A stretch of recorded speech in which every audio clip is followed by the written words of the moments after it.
안녕하세요. 저는 얼마 전 이혼에 성공한 평범한 40대 초반의 여성이에요. 딸아이 하나 키우는 맛으로 홀로 살고 있는 싱글맘이기도 하죠. 남는 시간에 사연글 유튜브나 보면서 시간 보내곤 했는데 제가 직접 작성하게 되는 건 상상도 못 해봤어요. 그렇지만 제가 직접 글을 써야겠다는 생각이 들 정도로 제 상황은 정말이지 개판 5분 전이었답니다. 지금이야 이미 이혼 과정이 다 끝나고 정리가 된 마당이지만 그 당시에만 하더라도 저뿐만이 아니라 이 이혼과 관계된 사람들 모두 너덜너덜해졌거든요. 저와 남편은 정말이지 오랜 기간 사귀었어요. 솔직하게 말하면 남편이 질질 끌었다고 해야겠죠. 남편은 무슨 이유에서인지 결혼에 대한 생각이 없었고 저는 결혼에 대한 막연한 동경 같은 것이 있었어요. 그리고 무엇보다도 나이가 들면서 하나하나 자리 잡아가는 친구들을 보니 저도 그렇게 안정적인 자리를 잡고 싶다는 생각을 했거든요. 그래서 마지막으로 당시의 남친이었던 남편에게 통보했었죠. 우리 5년 사귀었고 결혼 생각 없으면 이쯤에서 접자였어요. 그때 왜 결혼을 하기 싫어했는지 이혼하는 과정에서 알게 됐어요. 남편이 간을 보고 있었더라고요. 본인은 신중했다고 말하지만 저는 전혀 그렇게 생각하지 않거든요. 당시에는 그런 찝찝함이 있었지만 결혼 후에는 그런 찝찝함도 사라졌어요. 남편이 잘해줬거든요. 그런데 의외의 문제가 제 발목을 잡았죠. 바로 시부와 시모 때문이었어요. 시부는 돈이 좀 많았어요. 물론 지방에 살고 있으니 엄청 부자는 아니었지만 그래도 자수성가한 타입이었거든요. 그런 시부가 늦바람이 나서 매번 시모와 싸우는 거예요. 두 사람만 싸우면 되는 일인데 시모는 매번 싸우면 저희 집에 오는 거예요. 솔직하게 말해서 어느 한쪽 편을 들라고 했으면 더 편했을지도 모르죠. 계산 따라서 더 이득인 쪽에 붙으면 됐을 테니까. 하지만 그렇게 할 수도 없는 게 남편이 시부 밑에서 일하고 있었거든요. 시부 탓을 해버리면 남편 입장이 곤란해지는 거죠. 그리고 와이프인 저도 그 아슬아슬한 줄타기에 매번 동원돼야 했고요. 남편은 그런 시모도 시부도 대면대면하게 대했고 결국 시모의 감정 관리는 모두 제 몫이었죠. 저는 시부가 왜 바람피는지 누구와 바람이 났는지 그런 건 하나도 궁금하지 않았어요. 알면 아는 대로 피곤해질 일이고 솔직하게 말해서 너무 깊이 파고들 생각도 들지 않았거든요. 그렇지만 시모는 달랐어요. 저희 집에 와서 시부의 내연녀에 대한 이야기를 하며 제게 스트레스를 모두 퍼부어 버리더라고요. 처음에는 며느리에게 그런 모습 보이기 싫어서였는지 체면치레하려고 그랬는지 저희 집에는 오지 않고 남편에게 전화로만 하소연했었거든요. 하지만 결혼 후 1년이 지나기 시작하니 시부와 싸울 때마다 저희 집으로 찾아오더군요. 처음에는 그런 시모를 잘 달래야겠다고 생각했죠. 저도 사람이고 여자인데 바람피는 시부에 대한 분노가 없었겠어요? 시모가 딱하다고 생각했는데 나중에 알고 보니 꼭 시부가 잘못한 것만도 아니더군요. 이 상황을 한마디로 표현한다면 유유상종, 이 사자성어가 딱 들어맞는 것 같네요. 시모는 시모대로 시부에게 스트레스를 주고 있더군요. 시부가 벌어오는 돈을 탕진하는 것도 모자라 젊은 시절 볼품없었던 시부를 그렇게 탐탁지 않게 여겼다고 하더군요. 와이프한테 무시당하고 벌어온 돈 다 착취당하면 늦바람이 나도 어쩔 수 없겠다는 생각이 들 정도로 두 사람의 역사는 참으로 치열했어요. 그렇지만 그건 두 사람의 문제고 저희와는 관련이 없는 일인데도 시모는 저희 집에 와서 그 스트레스를 풀어버리는 거예요. 남은 사람들에게 쌓일 스트레스는 생각도 않고 말이죠.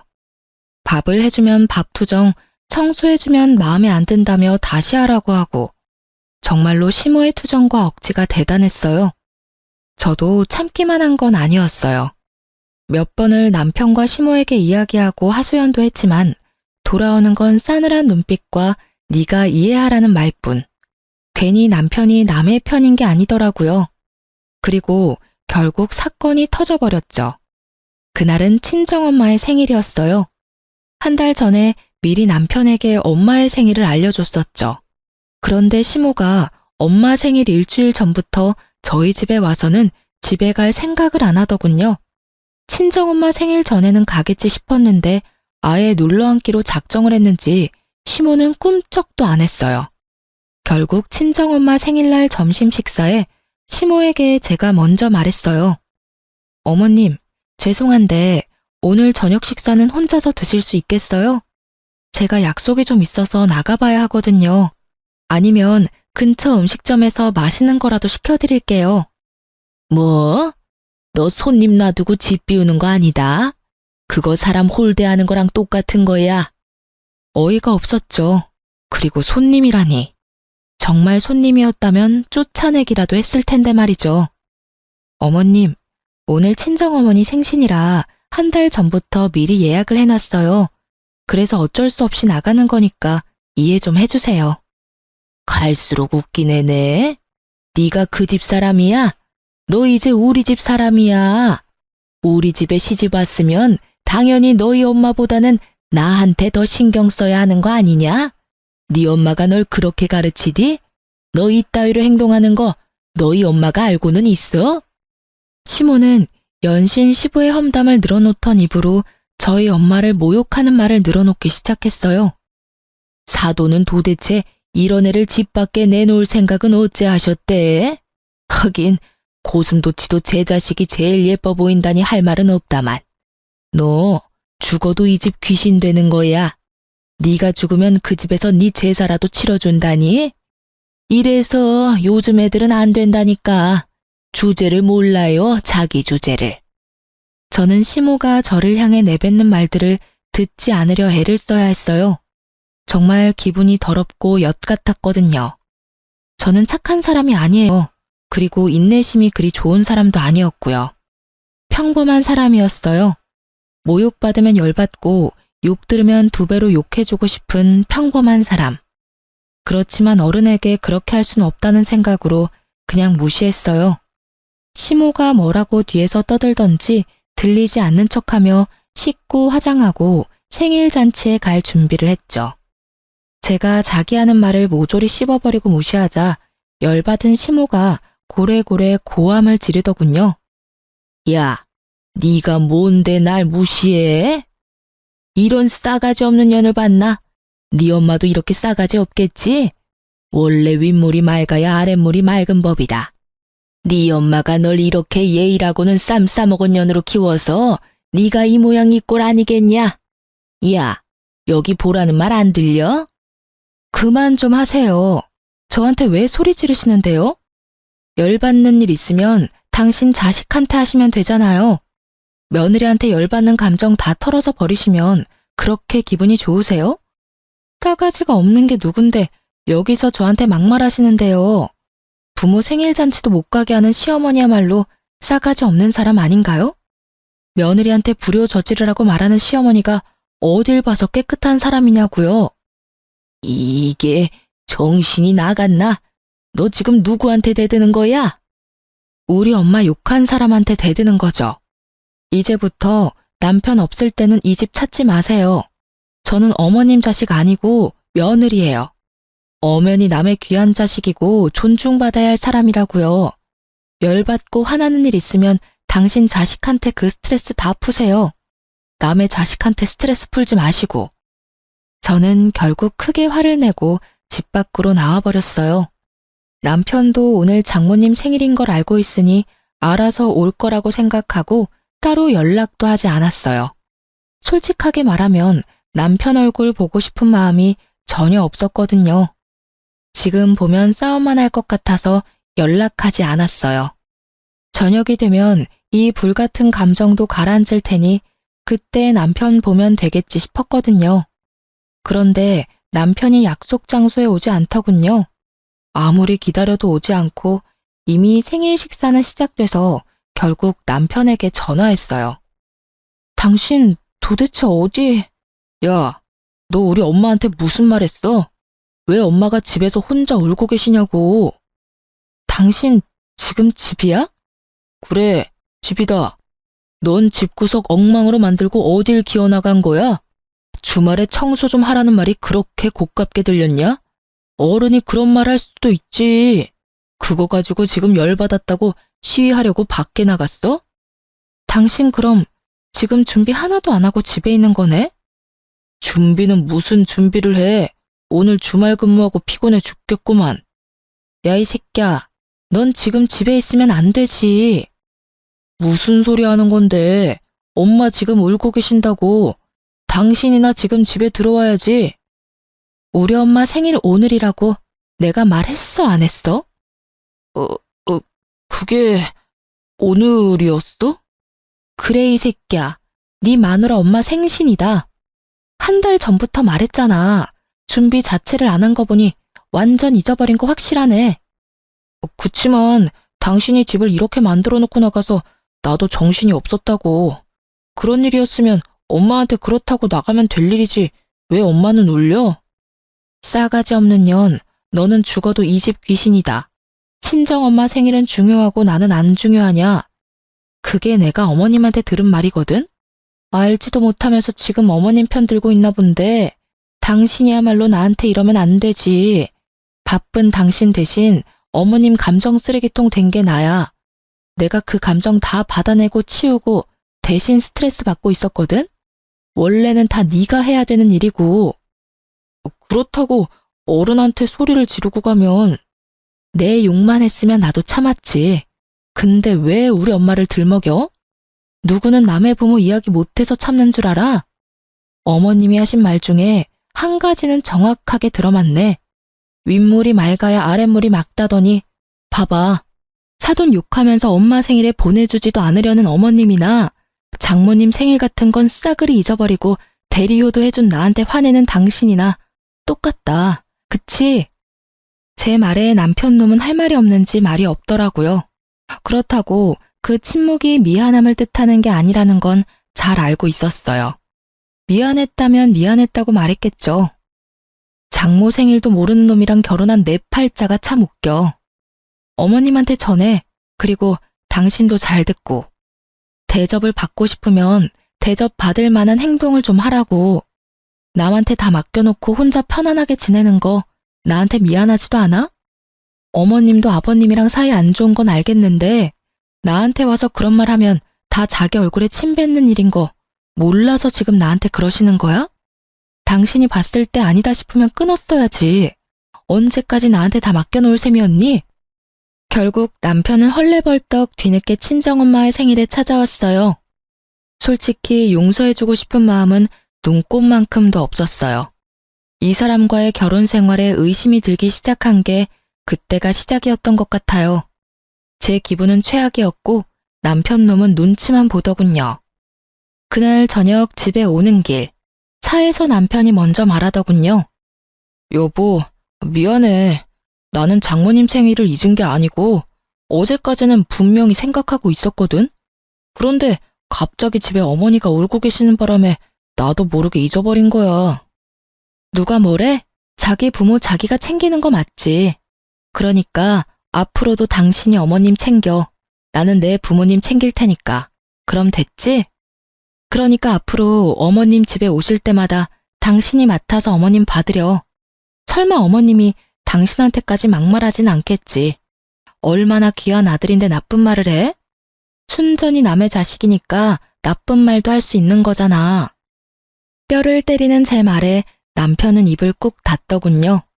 자기가 해결할 수 있는 문제가 아니라고 생각한 듯 하더라고요. 집에 돌아갔더니 시모는 돌아갔더군요. 하지만 그 뒤에도 몇 번 집에 왔어요.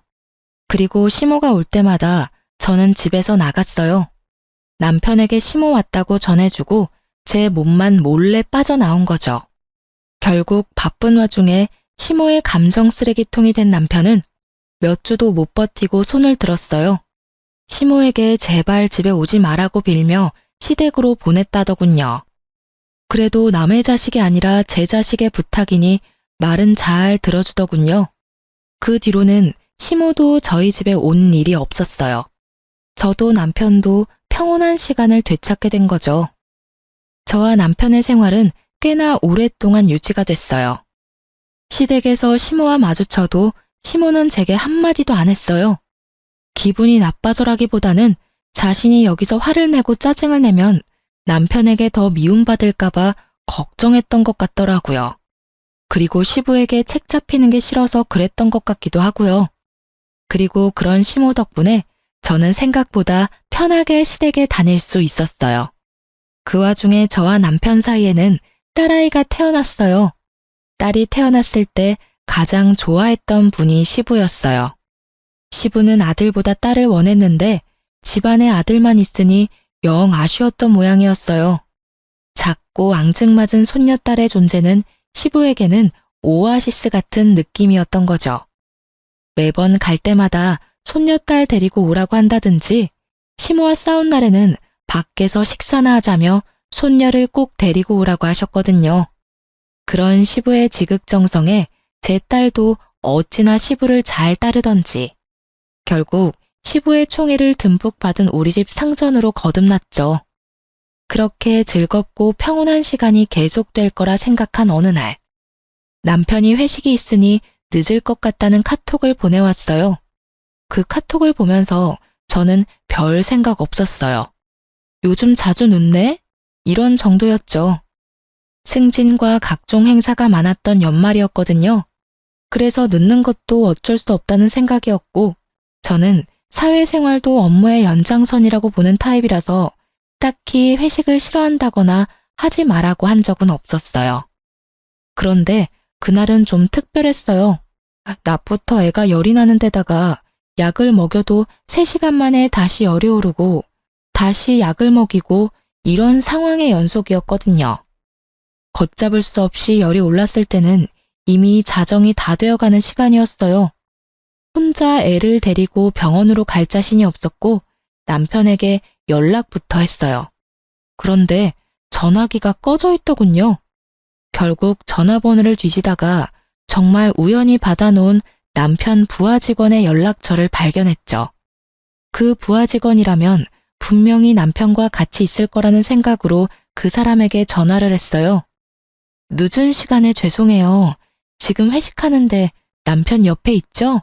이 사람이 전화기가 꺼져 있던데. 에? 회식이요? 저희 회식은 다음 주에 잡혀 있는데요. 그 말에 제 머릿속에는 경고음이 들리는 것 같았어요. 거짓말, 그리고 외박. 이 조합으로 생각나는 건 단 하나뿐이었어요. 어떤 여자라도 생각날 수밖에 없는 단어. 아닐 거라고 믿고 싶은 남편의 외도 그거였어요. 머릿속이 복잡하고 열이 오르기 시작했지만 지금은 그것보다 더 중요한 일이 있었어요. 아픈 아이를 병원에 데리고 가는 거요. 저는 이를 악물고 애를 데리고 병원으로 향했어요. 아이는 요로 감염이었고 다행히 항생제 투여 후 열이 줄어들고 있었어요. 그리고 그 다음날 아침 8시에 남편에게 전화가 오더군요. 저는 입원한 아이 손을 잡고 있다가 남편의 전화를 받았어요. 당신 도대체 어디야? 애는 어디다 맡겨두고 외박이냐고. 지금 당신이 나한테 그런 말을 할 자격이 있어? 어제 애 아파서 응급실 왔거든? 당신한테 전화했는데 전화기는 꺼져 있더라? 회식이라고 했지? 그런데 왜 당신 부하 직원은 회식이 이번 주에 없다고 했을까? 솔직하게 물어. 나한테 회식한다고 속이고 어디 갔었어? 회식도 아니었는데 도대체 어디서 뭘 하느라 늦었냐고. 애 아플 때는 옆에 없는 놈이 애 아빠가 맡기는 해? 뭐? 애가 어디가 아픈데? 입원한 병원이 어디야? 내가 묻는 말에 대답이나 해. 너 나 속이고 외박하고 뭐 했어? 나 몰래 바람 피니? 애가 이렇게 어린데 설마 바람 피는 건 아니지? 그럼 어제 그건 당신이 싫어하는 친구 만나러 간다고 당신한테 거짓말한 거야. 외도 같은 건 아니고 당신이 싫어하던 그 친구 있잖아. 매번 동업하라는 친구. 정말 미안해 여보. 제가 무슨 말을 해도 남편은 미안하다고만 하더군요. 그리고 절대로 외도가 아니라고 했고요. 남편의 친구 중에 제가 싫어하는 친구가 있긴 했어요. 사기꾼 같은 놈이 하나 있었는데 그 놈이 보자고 한다고 남편이 외박을 한다? 그건 아니라고 생각했어요. 남편도 그 친구를 곤란해하는 게 눈에 보여서 제가 남편 대신 그 친구 못 만나도록 못 박은 거거든요. 그 친구한테 제 핑계 대고 피하라고. 그러니 그런 친구 때문에 외박을 할 리가 절대 없어요. 저는 남편의 사과를 받아들이는 척 하면서 남편 차 조수석 뒤에 녹음기를 넣어뒀어요. 아니면 다행이고 만약 맞다면 족쳐야 하니까요. 그리고 저는 남편 놈의 더러운 거짓말을 다시 알게 됐죠. 차 안에 놔둔 녹음기에 남편의 전화 내용이 고스란히 녹음됐거든요. 여자와 함께 만나 대화하는 내용뿐만 아니라 와이프에게 들켰으니 이제 만나는 거 조심해서 만나자는 내용도 있었어요. 그 대화 내용을 듣는데 얼마나 웃겼는지 아세요?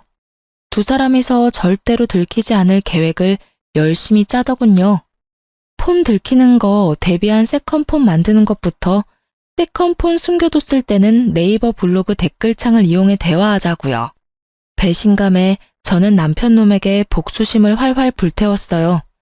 솔직하게 말하면 당장이라도 남편과 상간녀에게 달려가 제게 눈물 흘리게 만든 값을 받아내고 싶었어요. 그렇지만 이때 저는 그런 생각을 했죠. 제가 이혼을 하지 않겠다고 다짐했다 하더라도 상황이 어떻게 굴러갈지는 알 수 없을 거라고. 그래서 저는 증거를 모으기 위해서 남편과 상간녀를 미행하기로 했어요. 남편을 미행해서 상간녀의 집을 알아냈고 상간녀의 집 앞을 지키고 섰어요. 그런데 얼마 뒤 저는 정말로 당황할 수밖에 없었어요. 정말로 의외의 인물이 밖으로 나왔거든요. 저는 너무 당황한 상태로 사진부터 찍었어요. 상간녀에게 직접 가서 따지려고 했던 제 계획은 잠시 뒤로 물렸어요. 저는 계획을 바꿔서 남편부터 추궁하기로 했어요. 그리고 여차하는 순간 저 인물이 저에게는 도움이 될 것 같았거든요. 저는 그날 저녁 남편에게 가서 말했어요. 나랑 이야기 좀 해. 당신 나 말고 다른 여자 생긴 거 맞지? 갑자기 무슨 말이야. 이상한 소리 하지 말고 식사나 하자. 말 돌리지 말고. 나 당신 차 안에 녹음기 넣어놨었어. 거기 이미 다 녹음됐더라고. 당신이랑 그 여자 작당하는 거. 지금 당장 헤어져. 그러면 내가 용서해 줄게. 용서? 야, 네가 뭔데 날 용서하고 말고 해. 진짜 어이가 없어서. 내가 바람을 피든 말든 당신이 뭔 상관인데? 나도 당신처럼 성질 더러운 여자랑 사는 거 싫어. 그 성질 더러운 여자 싫으면 결혼은 왜 하자고 그랬어? 그리고 처음부터 내가 성질이 더러웠어? 너랑 네 엄마한테 그만큼 당하는데 성질이 안 더러워지는 게 이상하지. 그래서 어쩔 건데? 나랑 이혼이라도 하겠다는 거야? 이혼이 별거야? 서로 싫어지면 헤어지는 게 맞는 거지. 그래, 헤어져. 헤어지고 나도 좀 편하게 살아보자.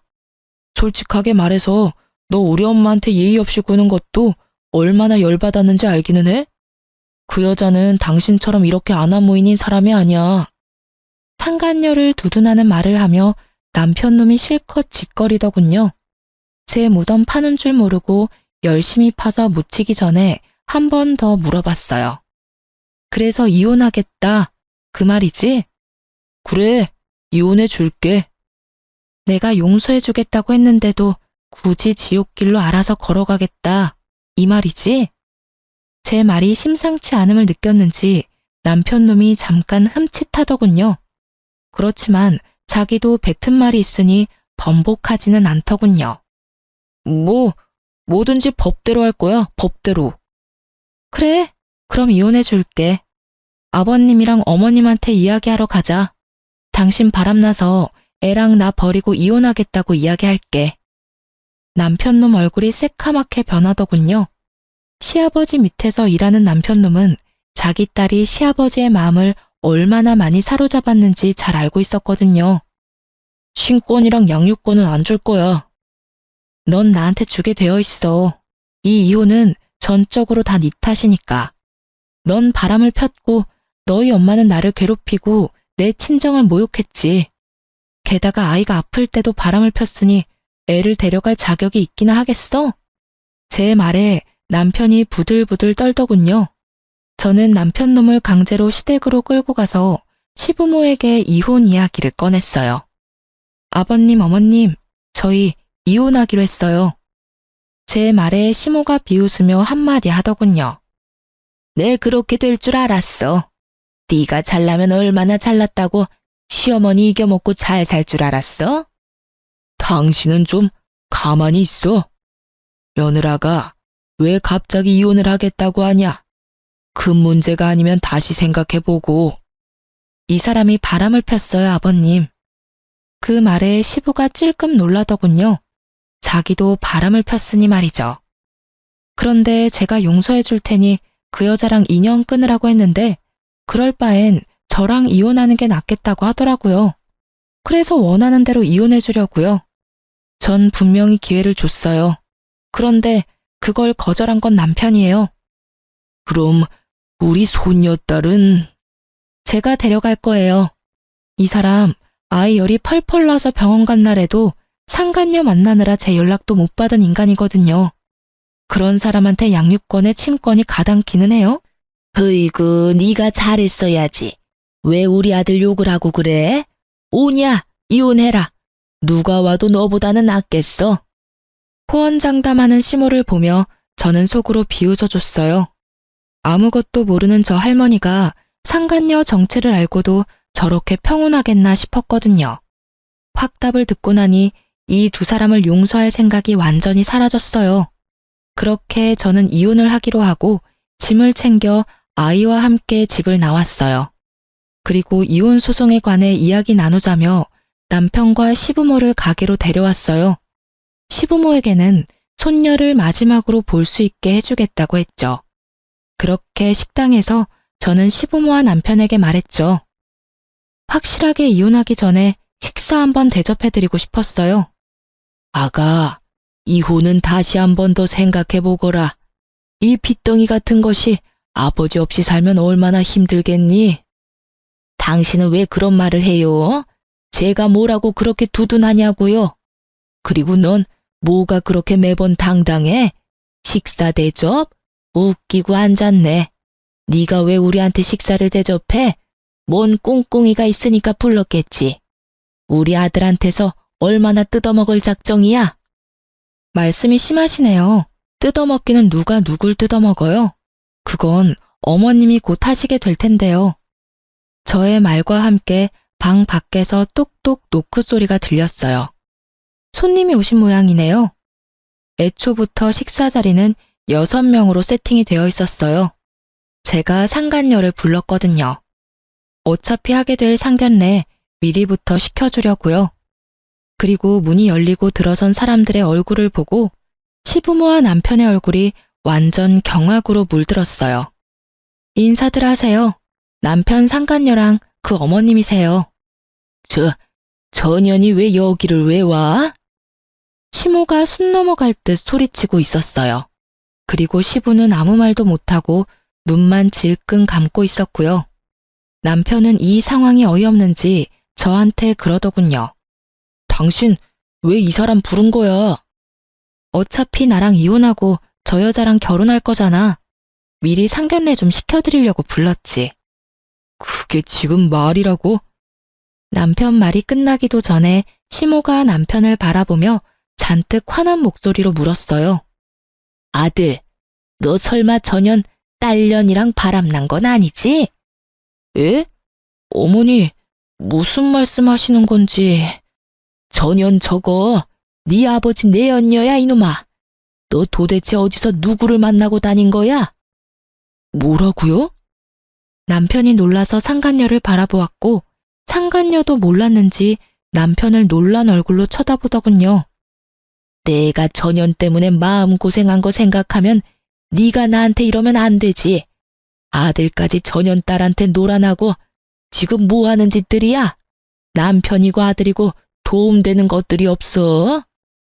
아버지, 이게 대체 다 무슨 소리예요? 아버지가 바람 피운 상대가 정말로... 시부는 말이 없었고 시부의 내연녀도 말이 없었죠. 저는 남편에게 말했죠. 당신이 나랑 이혼하고 싶은 게 저 여자 때문이었잖아. 저 여자가 그렇게 좋다며? 그럼 둘이 결혼해. 할 수 있으면. 나는 어차피 이혼할 건데 그렇다고 두 사람이 내 눈에 눈물 흘려놓고 행복하게 하하호호 사는 건 보고 싶지가 않거든? 그리고 어차피 지금 알게 되나 나중에 알게 되나 알게 되는 건 시간 문제였으니까 나한테 고마워해. 제 말에 남편 놈이 그제야 제가 이런 일을 벌인 걸 알고 온몸을 부들거리며 소리치더군요. 당신 진짜 어떻게 이런 짓을... 너야말로 나한테 어떻게 그런 짓을 해? 말은 바로 해. 용서해주겠다고 한 사람은 나고 그걸 거절하겠다고 한 사람은 너야. 열심히 네 무덤 파고 있는 거 보면서 즐거웠다 미친놈아. 말을 잊지를 못하는 남편에게서 눈을 돌려 얼굴이 벌겋게 된 채 시부의 내연녀를 바라보는 시모에게 말했어요. 어떤 여자가 와도 저보다는 낫겠다고 하셨으니 며느리 잘 대해주세요. 아드님이 아주 사랑하는 여자라고 하더라고요. 저랑은 다르게 싹싹하다던데. 그쪽 아들이 며느리 한번 잘 골라왔네요. 그쵸? 그리고 딸을 저리 키운 상간녀의 엄마에게도 잊지 않고 말해줬죠. 딸을 어떻게 키웠길래 가정 있는 남자를 건드려 놓고 뻔뻔하게 딸내미 상견례까지 시키겠다고 이 식당 찾아온 거 보면 참 그나물의 그 밥이다. 그쵸? 엄마 닮아서 그런가? 남자 후리는 솜씨도 대단하고요. 하여튼 딸 한번 잘 키우셨네요. 다들 더 반갑게 인사하세요. 하나하나 성질 긁어대는 제 소리에 시모가 완전 열이 받을 대로 받았더라고요. 너 이렇게 될 줄 알고 여기 불렀지? 뭐 때문에 이런 여자 불렀어? 너 이런다고 내가 이혼 반대할 것 같아? 무서운 말씀 하시네요. 저는 이혼할 거예요. 거기에는 어머님 지분도 있는 거 아시죠? 매번 저희 집에 와서 저 시집살이 시키는 것도 모자라서 시아버지랑 내연녀 욕해대면서 불쾌한 감정 저한테 다 쏟아내셨잖아요. 그런 분을 어떻게 모시고 살아요? 시모는 약이 단단히 오른 듯 했어요. 하지만 더 이상 그 화살을 저한테 돌리지는 않았어요. 바로 시부에게 한바탕 쏟아내더군요. 당신 때문에 내가 이게 무슨 꼴이야. 저 새파랗게 어린 년 때문에 내가 당한 꼴을 봐. 당신이 저런 년이랑 바람만 피우지 않았어도 내가 이렇게 꼬투리 잡힐 일이 없었을 거라고. 저번에도 말했지만 나는 절대로 당신이랑 이혼 못해. 아이고 내 팔자야. 어떻게 남편 복도 없는 년이 자식 복, 며느리 복까지 없어서 이 수모를 당하고 살아? 너도 마찬가지야 이놈 자식아. 네 아버지만으로는 부족하더냐? 할 짓이 없어서 계집질을 해. 그것도 저런 년 딸한테 홀딱 빠져가지고. 어떻게 너마저 나를 배신해? 시모가 쏟아붓는 말에 남편 얼굴이 하얗게 질리더군요. 재혼? 꿈도 못 꾸겠죠. 제 어미 가슴에 못 박은 여자딸이랑 무슨 결혼을 해요? 혼인의 혼자만 꺼내도 시모가 뒤로 넘어갈 판인데. 이게 다 무슨 일이야? 엄마, 이야기 좀 해봐. 엄마 만나는 사람이 이 사람 아버지야? 상간녀도 제 어머니가 어떤 사람인지를 알았어요. 너야말로 이게 다 무슨 일이야? 너 제대로 된 남자 만난다고 하지 않았어? 그런데 불륜? 상간녀의 어머니도 자기 딸이 어떤 사람인지 알게 됐죠. 엄마야말로 불륜이잖아. 나한테는 일찍 사별하고 돈만 많이 벌어다 놓은 영감이라며. 얘가 못하는 소리가 없어? 엄마가 언제 그렇게 말했어? 엄마는 나한테 화내면 안 되지. 엄마도 똑같이, 아니, 나보다 더한 짓 했으면서. 결국 이 집도 저 집도 똑같이 풍비박산이 나버렸죠. 그리고 그 와중에 웃는 건 저뿐이었고요. 정말 너무나 통쾌하기 짝이 없는 장면들이었어요. 상간녀와 남편의 행복한 미래는 이미 산산조각 났고 두 사람의 암울한 미래 앞에는 부모님들이 있었죠. 서로가 서로를 물고 뜯는 상황을 보며 저는 차분히 모든 걸 보고 있었어요. 그러게 남의 눈에 눈물 흘리게 만들면 자기 눈에는 피눈물 나는 거 미리 알았어야죠. 서로 물고 뜯다가 잠시 소강 상태가 되자 저는 그제야 가방에서 이혼 서류 꺼내 남편에게 던져줬어요. 이혼 서류야. 내가 작성할 건 이미 다 했고 나머지는 당신이 작성해서 내. 소송 때 보자. 아, 그리고 미리 축하해. 두 사람 행복하게 살았으면 좋겠네. 절대로 이루어질 수 없는 두 사람의 미래를 축하하며 저는 자리를 떠났습니다. 남은 사람들이야 신경 쓸 필요 있나요? 저도 제 감정 추스리기에 바쁜 사람인데 이 와중에 날 엿먹인 인간들을 위한 배려 같은 건 필요 없잖아요. 그렇게 이혼은 진행됐어요. 남편 놈도 그 상간녀를 포기하지 못한 듯 보였어요. 하긴 뜯어내면 뜯어낼수록 더 들러붙는 게 불륜 사이라고 하지 않던가요. 그렇지만 부모들이 그걸 바라지 않는데 두 사람이 그 뜻을 이룰 수는 없겠죠. 시모는 결국 그 일 이후로 완전 정신적인 타격을 받아서 정신과에 다니고 있다고 하더라고요. 시부의 배신 때문에 그렇게 열받아서 저한테 모든 걸 쏟아내던 시모였는데 결국 아들놈까지 자기를 배신하는 짓을 했으니 정신이 남아나겠어요? 저 같아도 정신과 다닐 만큼 타격을 받았겠죠. 어떤 여자라도 저보다 낫겠다며 그렇게 호언장담을 하며 이혼하라고 떵떵거리더니 정작 이혼하고 나서 아들이 데려온 여자가 시부 내연녀의 딸이라니 게다가 얼마나 웃겨요? 남편 바람난 것 때문에 그렇게 열받은 사람이 아들 바람나서 며느리가 이혼하게 됐는데 잘 됐다며 이혼하라고 말하는 것 자체가 말이죠. 저 같으면 자기 아비랑 똑같은 짓 했다면서 냅다 두드려 패버렸을지도 모르는데 역시 남다른 정신세계를 가지고 있는 분이셨어요. 그리고 남편은 정말 웃겼어요.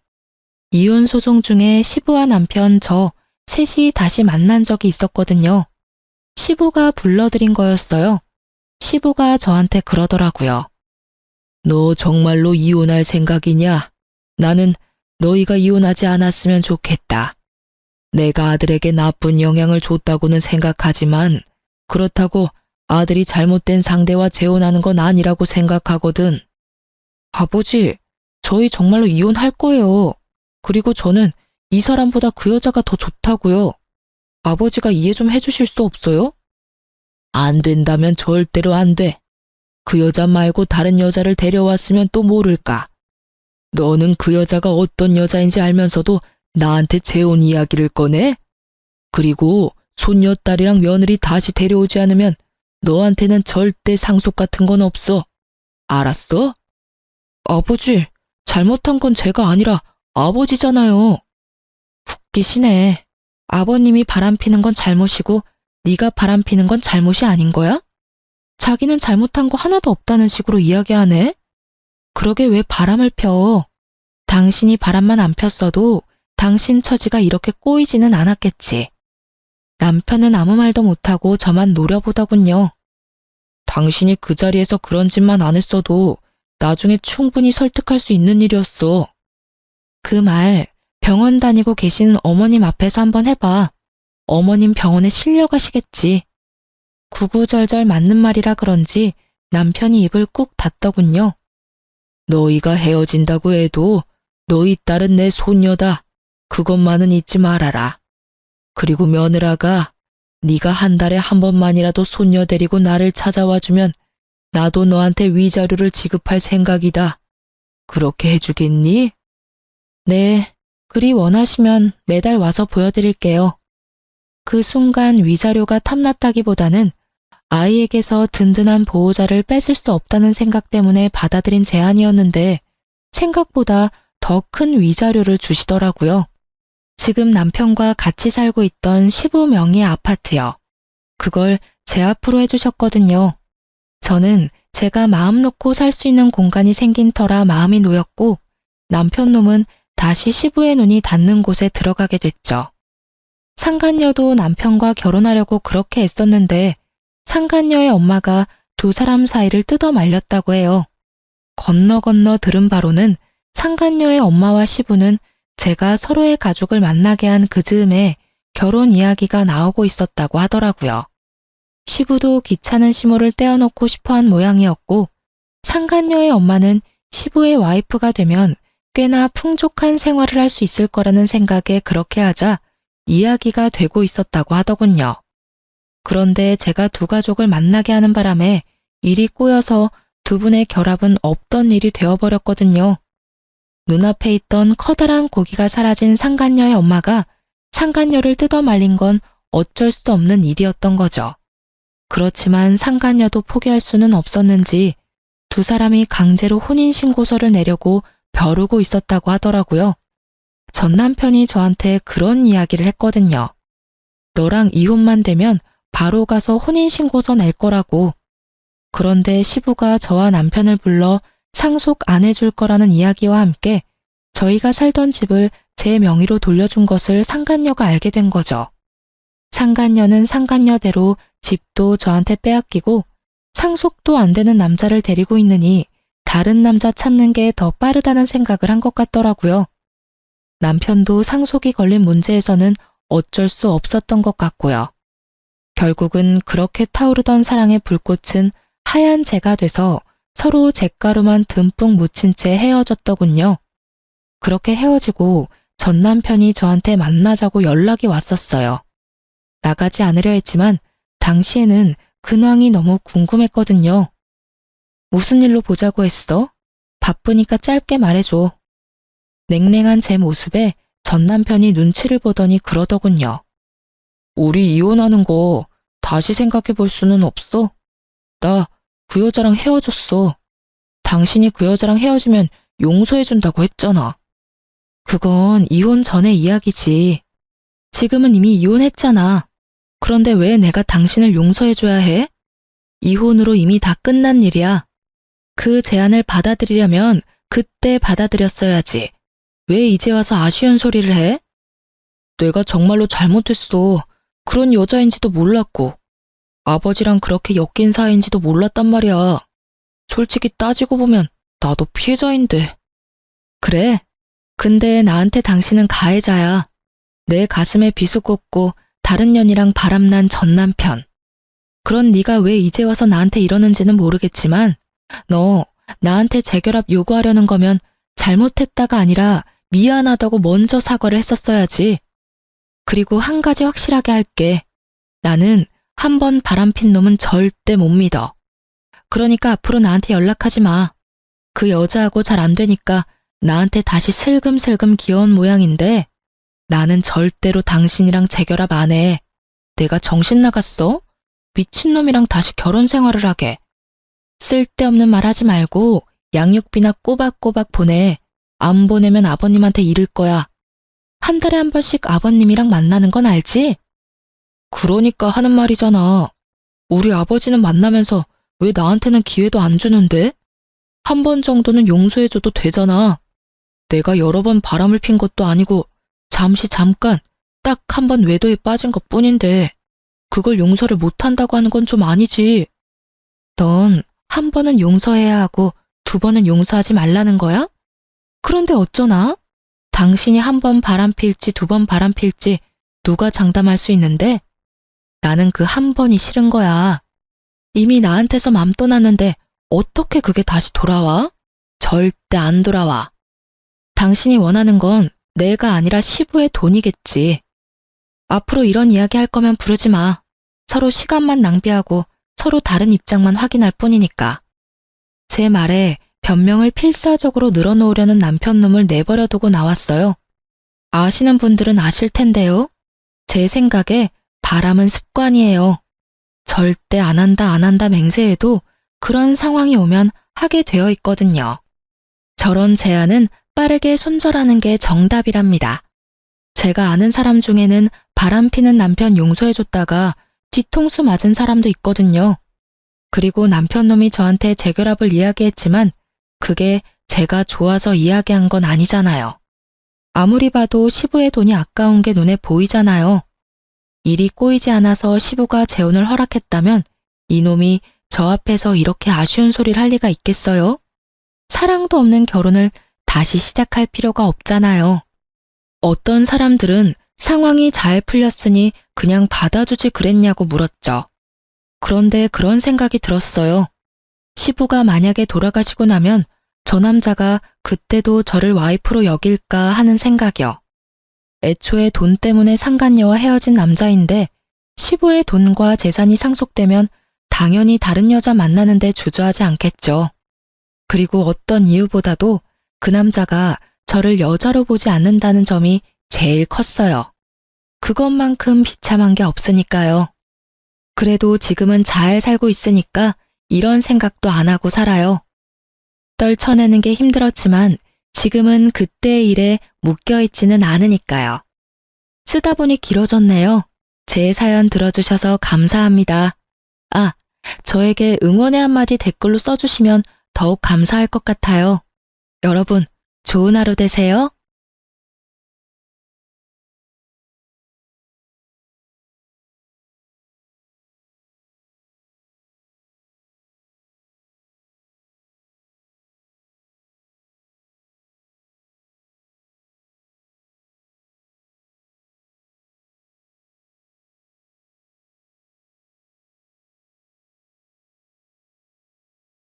안녕하세요. 저는 두돌된 딸을 키우는 40대 여자입니다. 평소 즐겨 듣는 채널에 제 사연이 소개될 거란 생각만으로도 괜스레 떨려오네요. 그럼 시작해 볼게요. 저와 남편은 10년 차 부부였습니다. 연애도 오래 했던 터라 느끼기엔 20년은 좋게 산 부부 같은 느낌이었어요.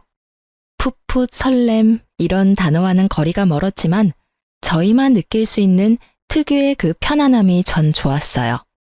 남편과 전 자연 임신이 되지 않아 병원에 가서 검사도 받고 시험관 시술도 병행했지만 임신이 되지 않았어요. 거듭된 실망과 실패에 저흰 지쳐갔어요. 그럴 때마다 남편과 저는 서로를 보듬어 주었고 지난 10년 동안 크게 싸운 적이 없었죠. 그만큼 눈빛만 보아도 잘 알고 자신보다 서로를 위해 배려한다고 생각했어요.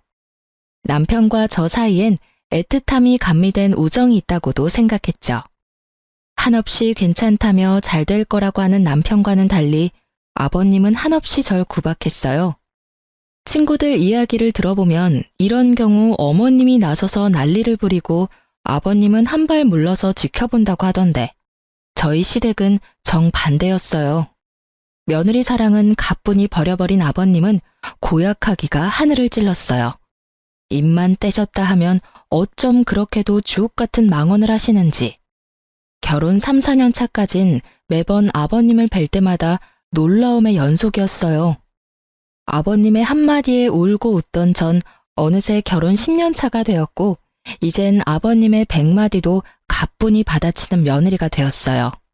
애도 못 가지는 것이 음식간도 못 맞추는구나. 어느 것 하나 간이 딱 맞는 게 없어. 이걸 먹으라고 만든 게야? 그러게요. 제가 왜 그랬을까요? 진작 이혼시켰어야 했거늘. 내가 심성이 이렇게나 곱다. 너 같은 것도 며느리라고 내치지도 못하고 그 긴 세월을 네 꼴을 보고 살고 있는 걸 보니 말이다. 그러게요. 아버님이 못하시면 저라도 이혼하자고 했어야 했는데 제 심성이 고와서 그 모진 핍박에도 아버님이 부르시면 쪼르르 달려와서 또 이 꼴을 당하고 있네요. 저 고약한 것, 애도 못 가지는 것이 입만 살아서는 네 꼴 보니 밥도 안 넘어간다. 얼른 집으로 가. 아버님, 갈 때 가더라도 제가 차린 밥은 좀 먹고 갈게요. 오늘 아버님 아들도 늦는다고 해서 집에 먹을 것도 없단 말이에요. 애는 못 가지지만 배는 고파요, 저도. 제 입장에선 참다 터져 이제야 할 말을 하는 것이었지만 아버님 입장에선 이런 제가 되바라지다라고 생각하셨죠. 본인이 저에게 어떻게 했는지는 전혀 기억하시는 분이 아니니까요. 이런 상황이 저도 물론 좋을 리 없었어요. 그래서 연락을 피하거나 호출에 응하지 않으니 글쎄 아버님께서 저희 집으로 직접 찾아오시더라고요. 그 뒤에 저희 집에 일어난 일은 말하지 않아도 익히 잘 아시리라 믿어 의심치 않습니다. 아버님이 돌아가시고 난 뒤 집에 돌아온 남편이 화들짝 놀라며 이런 말을 했어요.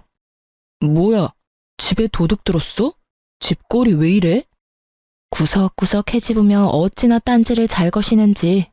그날 이후 전 아버님의 호출엔 그냥 응하는 것이 100배는 편하다는 결론에 도달하게 되었어요. 그 후 살기 위해 한마디씩 하다 보니 100마디도 받아치는 제가 되었더라고요. 제가 아버님의 말씀을 받아칠 때마다 어머님도 속이 시원하신지 표정이 꽤 밝으셨어요. 그러다 아버님이 역정을 내시며 자리를 뜨시는 날이면 저에게 엄지손가락을 치켜 세워주시곤 했죠. 이렇게 제 편을 들어주시는 어머님이 계셔 저도 참지 않고 할 말은 할 수 있게 된 것 같아요. 참 감사한 일이죠. 하지만 아무리 할 말은 다 하는 저일지라도 상처를 받지 않는 건 아니었어요. 특히 아버님의 말씀에 친정 부모님이 등장하는 날이면 울컥하는 마음에 말보다 눈물이 앞서곤 했어요. 그런 날이면 어김없이 어머님이 나서주셨어요. 내가 이런 말까진 안 하려고 했는데 난 도대체 이해가 안 되는구나. 사돈은 어떻게 너같이 애도 못 가지는 것을 시집 보낼 생각을 했는지. 나 같으면 시집은커녕 집 밖에도 못 나가게 했을 텐데 말이다. 아휴, 적당히 좀 해요, 제발. 당신은 지겹지도 않아요? 했던 말 또 하고 또 하고. 당신 때문에 들어서려던 애도 떨어지겠어요. 애들 이대로 자식 한번 못 안게 되면 다 당신 탓인 줄 알아요. 그게 왜 내 탓이야?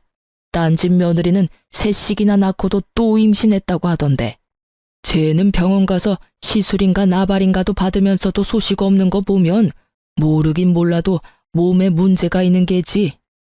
당신 정말 치매 검사라도 해봐야 하는 거 아니에요? 애들 당신 등살에 매년 검진받고 있는 거 정말 몰라서 그런 말 하는 거면 당장 내일 나랑 병원부터 갑시다. 당신 말대로 모르긴 몰라도 머리에 문제가 있어 보이니까요. 이 할망구가 지금 누구 편을 드는 게야? 당신이 이따위로 구는데 내가 누구 편을 들겠어요? 당연히 며느리 편을 들죠.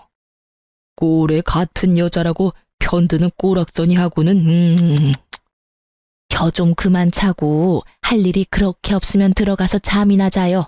꼴도 보기 싫으니까. 그렇게 아버님을 방으로 보내버린 어머님은 늘 제 손을 꼭 잡아주시며 말씀하셨어요.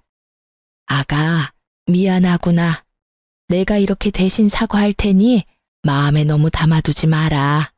저런 말들 마음에 담아둬봤자 너만 병들어. 알겠지? 네, 어머님. 걱정 마세요. 하루 이틀도 아니고 저 괜찮아요. 전 늘 이렇게 대답하곤 어머님을 향해 웃어 보였고요. 그러던 결혼 10주년을 며칠 남기지 않은 어느 날, 저에게 기적이 찾아왔습니다. 축하드립니다. 임신입니다. 네? 정말 임신이에요? 예, 산모님. 그동안 정말 고생 많이 하셨어요. 노산이라 조심 또 조심하셔야 합니다. 이번에도 당연히 아니겠지 하는 마음에 찾은 병원이라서 더 기뻤어요. 진료실에서 어린아이처럼 방방 뛰고 말았죠. 특히 그 산모님이라는 호칭이 어찌나 좋았는지 몰라요. 병원을 나서는데 그야말로 구름 위를 걷는 기분이더라고요. 전 남편보다 먼저 아버님께 전화를 걸었어요. 아버님의 말씀대로 아기도 못 가지던 것이 드디어 임신을 했다는 사실을 제일 먼저 알려드리고 싶었으니까요. 네가 웬일이냐? 먼저 전화를 다 하고. 아버님, 저 지금 병원에서 나오는 길인데 저 임신했대요. 뭐? 그게 사실이야? 네, 노산이라서 조심하라고 하네요. 그거 말곤 저도 아기도 건강하대요. 심장 소리도 들었는데 신기하더라고요. 그래? 우리 아가 고생 많이 했어. 그래서 지금 병원 앞이냐? 아버님은 민망하지도 않으신지 임신 소식에 말투가 180도로 바뀌셨고, 전 그런 아버님의 말투에 웃음이 튀어나오려는 걸 겨우 참으며 답했어요. 네, 택시 타고 가려고 기다리고 있어요. 그럼 조금만 더 기다리거라. 내가 데리러 갈 테니. 네? 아니에요. 병원 오는 날이라 아침 일찍부터 설쳤더니 피곤해서 빨리 집에 가서 눕고 싶어요, 아버님. 그러냐?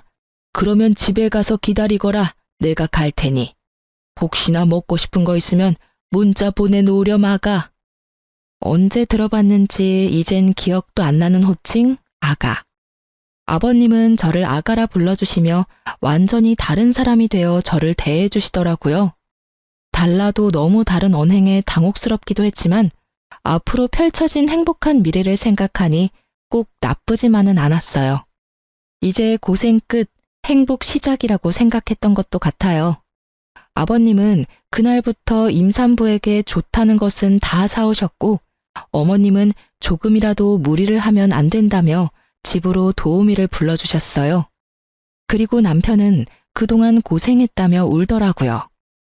당신 그동안 고생 많았지? 미안하고 고마워. 나만 고생했나 뭘? 당신도 고생했지. 그런데 당신 울어? 눈물이 계속 나네. 어이구, 남자가 울기는. 하긴 그동안 우리 고생한 거 생각하면 남자 여자 상관없이 대성통곡을 하고도 남지 뭐. 여보, 우리 이 아기 세상 밖으로 나올 때까지 잘 지켜주자. 알겠지? 알겠어. 남편과 전 임신 전보다 애틋해졌다고 생각했어요. 그것이 제 착각이라는 걸 금방 알게 되었지만요. 어찌되었든 그때 전 행복했어요. 혹시나 하는 마음에 하루하루가 노심초사였지만 그조차도 행복하더라고요.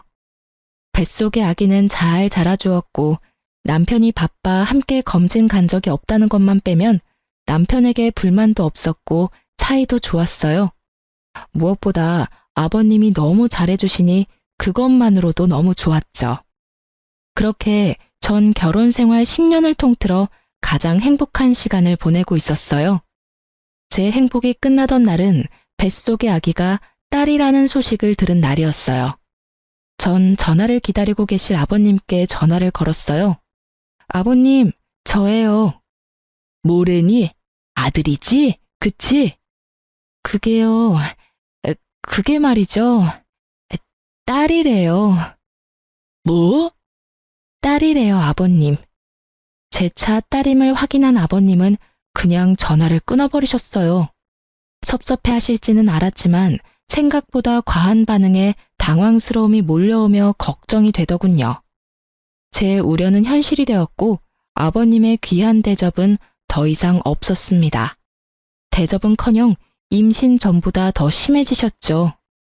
저도 상황이 그렇게 되니 더는 당하고만 있을 순 없겠더라고요. 제 아기를 지켜야 했으니까요. 너 당장 집에 좀 와서 일 좀 거들거라. 오늘 점심엔 해물탕이 먹고 싶으니 장도 좀 봐서 오고. 저번엔 꽃게가 적어서 영 별로더라. 이번엔 많이 좀 사오너라. 남으면 꽃게찜도 좀 하고. 죄송한데 저 못 가요, 아버님. 무엇이 어째? 저 노산이어서 조심해야 하는 거 아시잖아요. 저번에도 아버님이 부르셔서 갔다가 무리하는 바람에 밤에 배 뭉쳐서 혼났어요, 아버님. 앞으로 아버님이 아무리 부르셔도 안 갈 거니 그런 줄 아시고 저 기다리지 마세요. 누가 들으면 아주 큰일이라도 한 줄 알겠구나. 그리고 임신했을 때일수록 많이 움직여야 한다. 잔말 말고 얼른 오지 못해? 네, 전 안 갈 거예요. 그리고 저 노산이라고 조심해야 한다고 집 밖에도 웬만하면 나가지 말라고 하신 건 다름 아닌 아버님이셨잖아요. 그땐 네 뱃속의 아기가 아들인 줄 알았을 때의 얘기고 지금은 상황이 많이 달라지지 않았느냐? 내가 왜 낳아봤자 아무짝에 쓸모도 없는 딸까지 신경 써야 하느냐 이 말이다. 정말 너무하세요, 아버님. 딸이든 아들이든 다 똑같은 아버님 손주라고요. 어떻게 이렇게까지 변하세요? 처음엔 그렇게 귀하게 대해주시더니 이젠 온갖 굳은 일은 다 시키시잖아요. 그때 이야기는 꺼내지도 마라. 그 뱃속에 든 것이 딸인 줄도 모르고 몸에 좋다는 것 다 갖다 먹인 거 생각하면 장기가 다 꼬이는 기분이니까. 아, 그러세요? 그럼 제가 더더욱 하면 안 되겠어요, 아버님.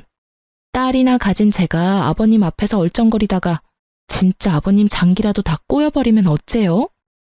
뭐야? 너 지금 나한테 악담 퍼붓는 게야? 아니요. 진심에서 나오는 걱정이에요. 그럼 저 배가 또 뭉쳐서 쉬어야겠어요. 들어가세요, 아버님.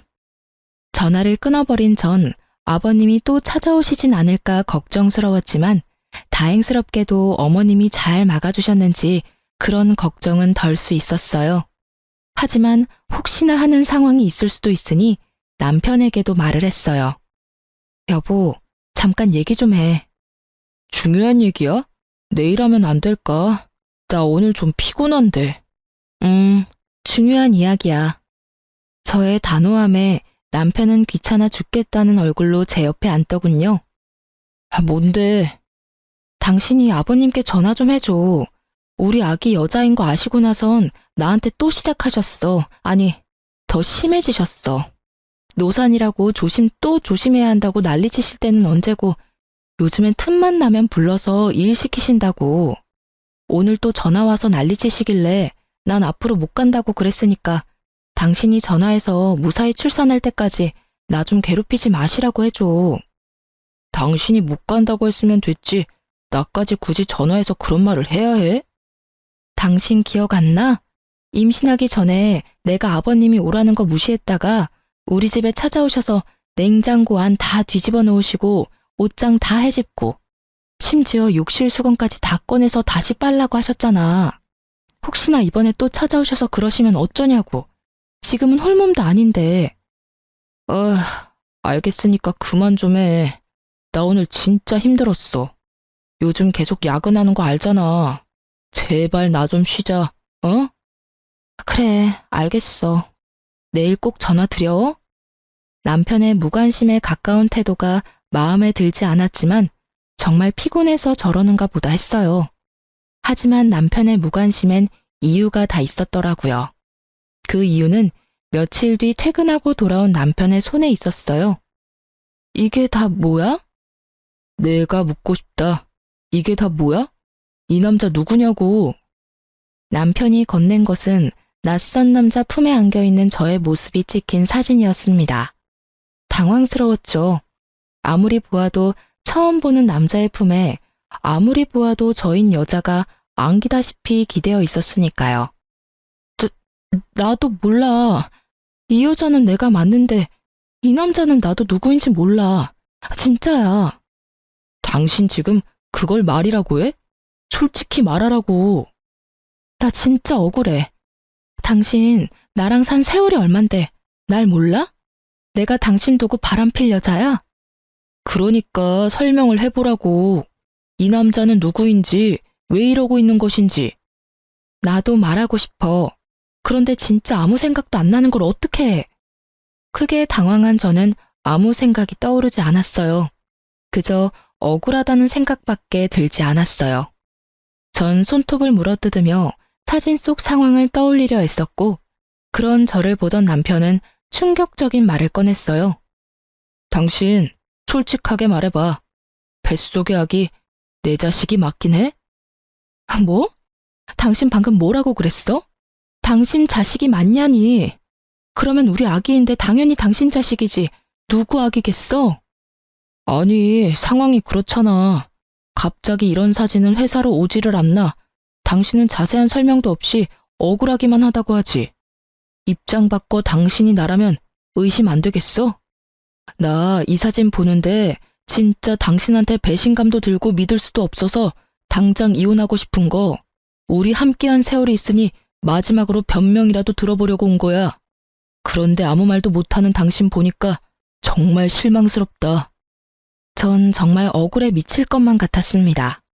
정말 기억이 안 나서 할 말이 없는 것인데 없는 기억을 만들어낼 수도 없는 노릇이고 너무 억울하더라고요. 아무 말도 하지 못하고 남편이 하는 말만 죄인처럼 듣고 있던 그때 제 머릿속에 번쩍하고 기억 하나가 스쳐가더라고요. 사진 속 그날의 기억이요. 전 최대한 차분히 그날의 기억을 남편에게 전달하려 애썼어요. 아, 나 기억났어. 그날 어머님이 편찮으시다는 연락받고 식사라도 챙겨드려야겠다 싶어서 장 보고 나오던 길이었는데 그 남자랑 부딪혔어. 그 바람에 장 본 걸 다 떨어뜨렸고 급하게 줍고 일어나는데 갑자기 너무 어지러운 거야. 당신도 알잖아. 나 임신하고 빈혈 심해진 거. 내가 갑자기 비틀거리니까 그 남자가 부축해주더라고. 나도 너무 어지럽고 쓰러질 것 같아서 모르는 사이에 기댄 것 같은데 그 타이밍에 이런 사진이 찍혔나 봐. 그러고 나서 그 남자가 가방에 임산부 배지를 보고선 날 부축해서 택시 타는 곳까지 데려다 주더라고. 정말 그게 다야. 남편은 헛웃음을 지어 보였지만 사진의 진실은 이것이었어요. 심지어 제가 그 남자에게 기대었다는 것도 사진을 보고 알았을 정도로 찰나의 순간이었고요. 저의 설명에도 남편의 눈빛은 차가웠고 저는 지은 죄도 없는데 괜히 남편의 눈치를 살피고 있었어요. 그 순간 남편의 입에선 단 한 번도 상상할 수 없는 말이 흘러나오더라고요. 우리 이혼하자. 뭐? 이혼? 당신 진심이야? 나 당신 못 믿겠어. 지금 당신이 하는 말 다 거짓말 같고 당신 뱃속에 있는 아기도 의심스러워. 당신 내 성격 알지? 한 번 아니면 끝인 거. 지금이 그래. 이미 당신을 의심하기 시작해버렸고 쉽게 돌릴 순 없을 것 같아. 여보, 진짜 아니라니까. 내가 어떻게 해주면 믿을래? 그래, 유전자 검사라도 해줘? 그럼 되겠어? 다 오해라잖아. 이런 일로 우리가 이혼한다니 그게 말이나 된다고 생각해? 그 뒤로도 저는 남편을 설득했지만 소용없더라고요. 남편은 확고했고 저의 애원에도 단호하게 뿌리친 남편은 간단한 짐을 챙겨 집을 나가버리더라고요. 믿기지 않는 상황에 눈물도 나지 않았어요. 고작 이런 사진으로 17년 세월이 물거품이 되어버렸다는 사실이 아무리 생각해도 믿기지 않았으니까요. 전 뜬 눈으로 밤을 지새웠고 시부모님의 도움을 구해보고자 시댁으로 향했어요. 대문 앞에 선 저는 크게 심호흡했어요. 어떻게 말을 꺼내야 할지 모르겠더라고요. 숨을 고른 전 벨을 눌렀고 인터폰을 통해 아버님의 목소리가 들려왔어요. 누구세요? 저예요, 아버님. 문 좀 열어주세요. 문은 열리지 않았고 대신 아버님이 나오셨어요. 손에 물이 가득 담긴 대야를 든 아버님이요. 지금 뭐 하시는... 아버님은 대야 가득한 물을 저에게 들이부으셨고 전 그야말로 물에 빠진 생쥐꼴이 되었어요. 갑작스런 물벼락에 깜짝 놀란 제가 소리를 지르니 아버님이 더 큰 소리로 호통을 치더라고요. 여기가 어디라고 찾아와? 네, 다 들었다. 어디 감히 네가 주제도 모르고 바람을 피워? 아버님, 그게 오해예요. 10년을 보셨으면서 모르시겠어요? 난 모른다. 그러니 썩 꺼져. 한 번만 더 찾아오면 물이 아니라 오물을 뿌려버릴 테니 찾아올 생각은 하지도 마라. 저런 배은망덕한 것 같으니라고. 아버님, 아버님, 아버님! 저는 애타게 아버님을 불러보았지만 아버님은 참 냉정히도 들어가 버리시더라고요. 진짜 딴 남자한테 곁눈질이라도 준 적이 있었다면 이렇게 억울하진 않았을 텐데. 오해에서 비롯된 상황 때문에 물벼락까지 맞아버리니 말 그대로 미치고 팔짝 뛰겠더라고요. 전 그대로 남편의 회사로 찾아갔고 회사 앞에서 웃으며 나오는 남편과 마주할 수 있었어요. 처참한 몰골의 저와는 달리 밝게 웃는 남편을 보는데 배신감이 확 밀려오더라고요. 쫄딱 젖은 저를 발견한 남편은 밝았던 표정은 온데간데 없어지고 잔뜩 굳은 표정으로 저를 인적 드문 골목으로 데리고 갔어요. 지켜보는 눈이 사라졌다 싶으니 저를 잡았던 손을 신경질적으로 놓고는 말을 꺼냈어요. 당신 제정신이야? 회사 앞에 찾아오면 어떻게 해? 그것도 이 꼴을 하고선 누구 개망신 주려고 작정한 거야? 도대체 생각이 있어 없어? 당신은 지금 당신 망신당할 걱정밖에 안 돼? 내가 어쩌다 이렇게 홀딱 젖었는지 우리 아기는 괜찮은지 그런 걱정은 전혀 되지 않는 거야? 내가 바람 피운 당신이랑 누구 자식인지도 모르는 아기 걱정까지 하길 바라는 거야? 나한테 너무 과한 걸 바라는 거 아니야? 오해라고 했잖아. 아니라고. 난 정말 아니라니까? 당신 이러는 거 진짜 사람 질리게 하는 거 모르지? 뭐? 사실 이젠 그 사진이 오해든 아니든 상관없이 당신이란 여자랑 더 못 살 것 같아. 부부 사이에 믿음이 없는데 어떻게 같이 살아? 몸도 무거운데 괜히 고생하고 다니지 말고 그냥 이혼해. 마지막 부탁이야. 그럼 나 가볼게. 남편과 저 사이엔 그래도 우정 정도는 남았겠지 했는데 냉정하게 돌아서는 남편을 보니 저도 오만정이 떨어지더라고요. 그러면서 모든 상황이 받아들여지며 그제야 눈물이 나기 시작했어요. 전 그대로 주저앉아 배를 감싸 안고 울었어요. 저보다 아기가 더 불쌍해 눈물이 멈추지 않더라고요. 하염없이 울고만 있던 그때 어떤 남자가 다가왔어요. 전 인기척에 고개를 들었고 그 남자의 얼굴을 확인하는 순간 자리에서 벌떡 일어설 수밖에 없었어요. 그 남자는 바로 사진 속 그 남자였어요. 어? 맞죠? 그때 저 도와주셨던 분 맞으시죠? 네, 맞긴 한데 움직일 수는 있으시죠? 괜찮다면 여기서 먼 곳으로 가서 드릴 말씀이 있는데 괜찮으실까요? 아, 네. 저도 부탁드릴 게 있어요. 가시죠. 저와 그 남자는 택시를 타고 남편의 회사에서 꽤 떨어진 카페에 도착했고 그곳에서 전 충격적인 이야기를 들을 수 있었어요. 정말 죄송합니다. 전 진짜 일이 이렇게까지 될지 모르고 청 부장님이 시키는 대로 했을 뿐인데 정말 죄송합니다. 죄송하다뇨? 그리고 성 부장님이라면 저희 남편이요? 네, 그게 부장님께서 사모님 골탕 좀 먹이려고 그런다고 사진 몇 컷만 찍혀주면 된다고 하셔서 그런 짓까지 하게 됐습니다. 기껏 골탕이나 먹이려고 이런 짓까지 해야 하나 싶기도 했지만 부탁만 들어주면 승진은 보장된다는 부장님 말씀에 깊이 생각하지 못하고 사모님께 큰 잘못을 저질렀어요. 정말 죄송합니다.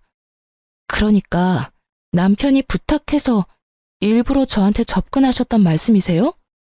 네. 저희 남편이 왜요? 도대체 저희 남편이 왜 저한테 그런 짓까지 하냔 말이에요. 그게, 그 뒤에 안 사실인데 알고 보니 청 부장님 저희 회사 신입사원이랑 바람을 피우고 계시더라고요. 저도 정말 몰랐어요. 우연히 두 사람 손잡고 가는 모습을 보고 저도 정말 많이 놀랐어요.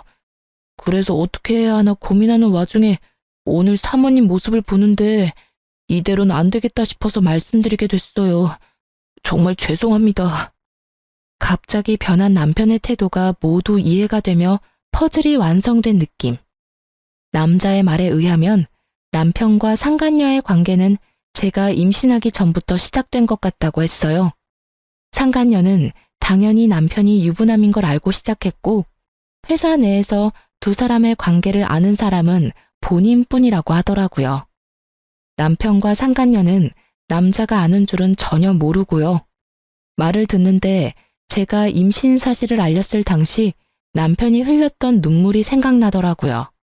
그리고 알게 되었죠. 그 눈물은 기쁨이 아니라 슬픔이라는 사실을요. 아무리 상간녀가 좋아 죽을 것만 같아도 그렇지 어떻게 뱃속에 아기까지 부정하며 저를 모함할 수가 있는지. 제가 알던 남편의 모습과는 달라도 너무 다른 모습에 충격이 컸어요. 하늘이 무너진다는 기분이 이런 기분인가 싶었어요. 한참을 멍하니 있던 저는 남자의 계속되는 사과에 겨우 정신을 차리고 말했어요. 그렇게 미안하면 제 부탁 좀 들어주세요. 아니, 들어주셔야 할 거예요. 어떤 부탁이요? 제 남편하고 그 여자 함께 있는 모습 사진 찍어서 저한테 좀 보내주세요. 이대로 이혼하기엔 제가 너무 억울해서 안 될 것 같아서요. 그쪽이 도와주면 제 억울함이 많이 풀릴 것 같은데 할 수 있겠어요? 네, 알겠습니다. 제가 한 짓도 있으니 제가 앞으로 사모님의 조력자가 되어드리겠습니다. 제가 불쌍했던 남자는 그렇게 저의 조력자가 되었고 그날 이후 저에게 큰 도움이 되었어요. 집으로 돌아온 전 따뜻한 물에 몸을 녹이고 따뜻한 차도 마셨어요. 그리곤 남편에게 전화를 걸었죠. 왜 또? 날이 선 남편의 반응에 당장이라도 욕이 나올 것 같았지만 전 더 큰 통쾌함을 위해 꾹 참고 대답했어요. 이혼하자. 당신 소원대로 이혼해 줄 테니까 우선 집에 들어와. 이번 주는 나도 바쁘고 다음 주에 법원 가자. 법원 가기 전까진 집에 들어와서 남편으로 해야 할 도리를 다해. 당신이랑 나랑 연애까지 다 합치면 17년인데 이대로 끝내는 건 함께한 날들에 대한 예의가 아니지 않아? 아, 그래. 내가 집에만 들어가면 확실하게 이혼은 하는 거지? 당신이 이혼하지 말자고 울고불고 매달려도 할 거니까 집에나 들어와. 아, 그리고 이 집은 내가 가질게. 이 집 살 때 내 돈이 더 들어갔던 거 기억하지? 나머지 당신 돈은 내가 10년 동안 당신 집에 일해준 노동비, 일시불로 결제했다고 생각해. 괜찮지? 아, 그래. 그러자. 그럼 다음 주에 법원 가는 걸로 알고 있을게. 이혼이 급한 남편은 제 요구를 받아들였고 전 쉽게 집을 챙길 수 있었어요. 그날 저녁 남편은 11시가 넘어서야 집으로 돌아왔고 거실 소파에서 자더군요. 전 잠든 남편을 재차 살피곤 조용히 남편의 휴대전화를 들고 방으로 들어왔어요. 당연히 비밀번호가 설정되어 있었지만 문제가 될 것이 없었어요. 저에겐 든든한 조력자가 있었으니까요. 저의 조력자는 제가 비밀번호 때문에 고민하자 자신에게 맡겨달라 하더니 하루 종일 남편을 쫓아다닌 것인지 그날 저녁 비밀번호를 알아내 알려주더라고요. 그 덕분에 저는 남편의 비밀번호를 손쉽게 풀어 증거를 수집할 수 있었어요. 문자를 살펴보던 저는 예상치 못한 대화를 보게 됐어요. 그것은 남편과 아버님의 대화였는데 내용이 충격 그 자체였죠. 알고 보니 아버님은 남편에게 여자가 생긴 것을 진작 알고 계셨고 제가 임신을 하니 정리하라고 하셨다가 뱃속의 아기가 딸임을 아시곤 저희의 이혼을 부추기다 못해 저를 모함할 계획까지 친히 세워주셨더라고요. 대화를 나눈 시간을 보니 주로 어머님이 주무실 때였고 통화는 주로 어머님이 문화센터에 계실 시간에 한 것을 보아하니 오로지 두 사람의 계획임을 알 수 있었죠.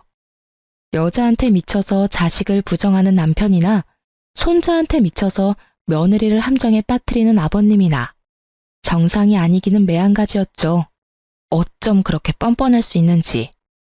사건의 전말을 다 알게 된 저는 분노의 힘으로 차곡차곡 증거를 모았고 법원에 갈 때쯤에 증거가 차고도 넘치는 상태가 되었어요. 결전의 날이 되었고 전 남편과 함께 법원으로 들어가기 전 카페에 들러 마지막 인사를 나누기로 했죠. 나 같은 놈 있고 행복하게 잘 살아. 남편 놈은 인재야 죄책감이라도 느껴지는 것인지 눈물을 글썽이더라고요. 이젠 참을 필요가 전혀 없는 저는 이제껏 모았던 사진을 남편 놈의 얼굴에 던지며 말했어요. 눈물 떨어뜨리기 전에 이거부터 봐. 이게 뭐야? 뭐긴 뭐야. 사실 바람은 네 놈이 피고 있었다고 뒷받침해주는 증거들이지. 그게 무슨 말이야, 바람이라니. 말도 안 되는 소리 그만하고 이제 법원 가자. 이혼해야지. 얼굴에 핏기라곤 없는 남편 놈은 발뺌하기 시작했고 전 나머지 증거들도 보여주었죠. 이건 너랑 그 여자랑 나눈 대화. 이건 네 사진첩에 있던 두 사람의 다정한 모습. 이건 너랑 네 아버지가 나눈 대화. 이래도 발뺌할 거야? 이게 다 너 때문이잖아. 그러게 10년 동안 안 되던 임신이 왜 갑자기 돼서는 날 이렇게까지 하게 만들어? 그냥 임신을 이유로 이혼하게 됐으면 얼마나 좋았냐고. 왜 임신으로 내 발목을 잡냐고. 사실 진심 어린 사과를 했다면 위자료만 받고 이혼해 주려고 했어요. 17년이란 세월이 저의 마음을 약하게 만들었거든요. 하지만 끝까지 제 탓을 하는 남편을 보니 제가 약해질 필요가 없음을 깨달았죠. 무릎을 꿇고 싹싹 빌어도 모자랄 판국에 이 와중에도 내 탓을 한다고? 이제 보니 너 아버님을 많이 닮았네. 아주 뻔뻔하기가 하늘을 찌르고도 남겠어? 내가 그간 함께한 세월을 생각해서 적당히 하고 넘어가 주려고 했는데 너 하는 꼴을 보니 적당히 해선 안 될 것 같네. 일단 위자료는 당연히 받아낼 거고 상간녀 소송도 진행할 거야. 신입사원이라고 하던데 걔는 돈 좀 있어? 없으면 당신 대신 줘도 되니까 한 푼도 빼지 말고 다 내놔야 할 거야. 상간녀 소송? 꼭 그렇게까지 해야겠어? 꼭 그렇게까지 네가 했던데? 그러게 왜 이런 상황까지 만들어? 차라리 솔직하게 말했으면 이런 상황까진 오진 않았을 텐데. 어찌되었든 네가 원하는 이혼은 해줄 테니 돈 아끼지 말고 전부 내놔. 남편 놈은 저의 뜻대로 다 해줄 수밖에 없었고 그렇게 전 성공적으로 이혼을 할 수 있게 되었어요. 위자료가 입금되던 날 전 모든 증거를 남편의 회사로 보내버렸고 그냥 외도 사실도 공분을 살 짓인데 임신한 아내를 모함까지 하며 이혼하려고 했던 사실이 부장이라는 타이틀에 제대로 먹칠을 해버린 거죠. 회사에서 당장 해고 조치가 이루어졌고 두 사람은 사내 직원들의 입소문에 오르내리며 아주 화려한 퇴사를 하고 말았죠. 남편의 뻔뻔함이 부른 결과가 꽤 만족스럽더라고요. 자기 아들이 회사까지 쫓겨나는 상황이 되어버리자 전 시부가 머리 끝까지 화가 난 채로 왔어요. 이런 상황을 예상했던 저는 친정아빠에게 한동안 함께 있길 미리 부탁했고 드디어 제 한을 풀 날이 왔다고 생각했어요. 아무것도 모르는 전 시부는 현관문을 두드리며 온갖 욕을 퍼부어대셨고 아빠는 현관문을 열자마자 며칠 전부터 채워두셨던 물 양동이를 아버님의 머리 위로 부어버리셨어요. 그리곤 제가 들은 말을 그대로 돌려주셨죠. 썩 꺼지지 못해? 여기가 어디라고 찾아와서는 남의 집 귀한 딸한테 욕짓거리야 욕짓거리가. 다시 한번 찾아왔다간 물이 아니라 오물을 확 뿌려버릴 테니 두 번 다신 찾아올 생각도 하지 마. 당장 꺼져! 풍채가 남다른 아빠의 호통에 전 시부는 겁에 질려 달아나더군요. 얼마나 무서우셨으면 발이 꼬여 두 번이나 넘어졌는데도 벌떡 일어나 꽁지 빠지게 도망가시더라고요. 아버님이 다녀가시고 며칠 뒤 많이 수척해진 모습의 어머님도 찾아오셨어요. 어머님은 저에게 무릎을 꿇으시곤 용서를 구하시며 우시더라고요. 아가, 내가 대신 사과하마. 내가 자식을 잘못 키워서 네가 이런 몹쓸 짓을 당했어. 어머님, 이러지 마세요. 일어나세요. 아가, 네가 믿을진 모르지만 난 정말 몰랐단다. 두 사람이 그런 경악할 일을 꾸미고 있을 줄은 상상도 못했어. 알고 있어요. 그러니까 제발 일어나세요, 어머님. 저의 부탁에 어머님은 일어나셨고 저는 그런 어머님을 모시고 집안 소파에 앉혀드렸어요. 저의 손을 잡고 한참을 우시던 어머님은 어느 정도 진정이 되셨는지 목을 가다듬고 말을 꺼내셨어요. 나도 변호사 선임해서 이혼 진행하고 있어. 너한테 무슨 짓을 했는지 듣는데 도저히 그 영감이랑 살 수가 없겠더라고. 남은 세월이라도 편하게 살아보련다. 실버타운도 다 알아봐 놨어. 이혼이요? 그리고 실버타운이라니 비쌀 텐데 어머님 돈 있으세요? 돈? 돈이야 많지. 네가 몰라서 그러는데 우리 집 재산 대부분이 내 명이란다. 네? 저는 놀랬고 어머님은 웃으셨죠. 알고 보니 어머님의 친정이 갑부였다고 하더라고요. 그래서 지금 시댁 재산은 거의 어머님의 것이고 시부는 어머님의 등골을 파먹으며 그간 사셨다고 했어요. 그러면서 통장 하나를 내미시더라고요. 이거 너 임신했다고 했을 때부터 준비해뒀던 거야. 상가 정리한 돈인데 출산 선물로 주려고 했더니 이렇게 주게 되는구나. 어머님, 이거 금액이 너무 큰데요. 요즘 애 하나 키우는데 드는 돈이 얼만지 아니? 우리 집에 시집 와서 10년 동안 상처받은 마음에 대한 치료비라고 생각하고 받아. 그럼 나는 이만 가보마. 그리고 앞으론 나한테도 연락하지 말거라. 이미 끝난 인연 계속 만나봤자 나쁜 기억밖에 더 나겠니? 행복하게 지내려 마가야. 어머님은 끝까지 저의 편에 서주셨고 어머님은 제가 연락할 수 없게 번호까지 바꿔버리셨어요. 이렇게 다 끝난 것이라 생각했는데 남편과 상간녀가 차례대로 찾아왔어요. 먼저 찾아온 것은 남편이었는데 이전과는 완전히 달라진 태도를 보이더라고요. 여보, 내가 다 잘못했어. 내가 미쳤었나 봐. 갑자기 이러는 이유가 뭐야? 그냥 문득 내가 미쳤었다는 생각이 들더라고. 우리 귀한 아기까지 버리고 그깟 여자가 뭐라고. 내가 그러면 안 되는 거였는데 나 진짜 반성 많이 했어. 나 한 번만 용서해주면 안 돼? 너 어머님 이혼하신다는 사실 알았구나? 그래서 이러는 거지? 아니야. 내가 널 모르니? 네 아버지도 어머님께 쫓겨날 것 같으니까 나한테 와서 이러는 거겠지. 이젠 좀 솔직해지지 그래?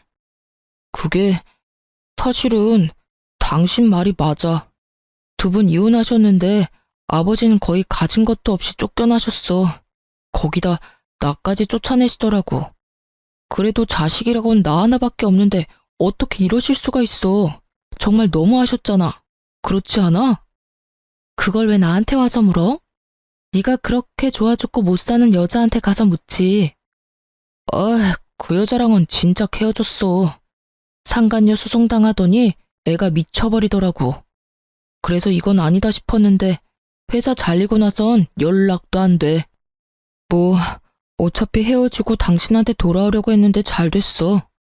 사연을 들으며 바람 피운 남자들이 뻔뻔하게 굴 땐 저게 진짜일까?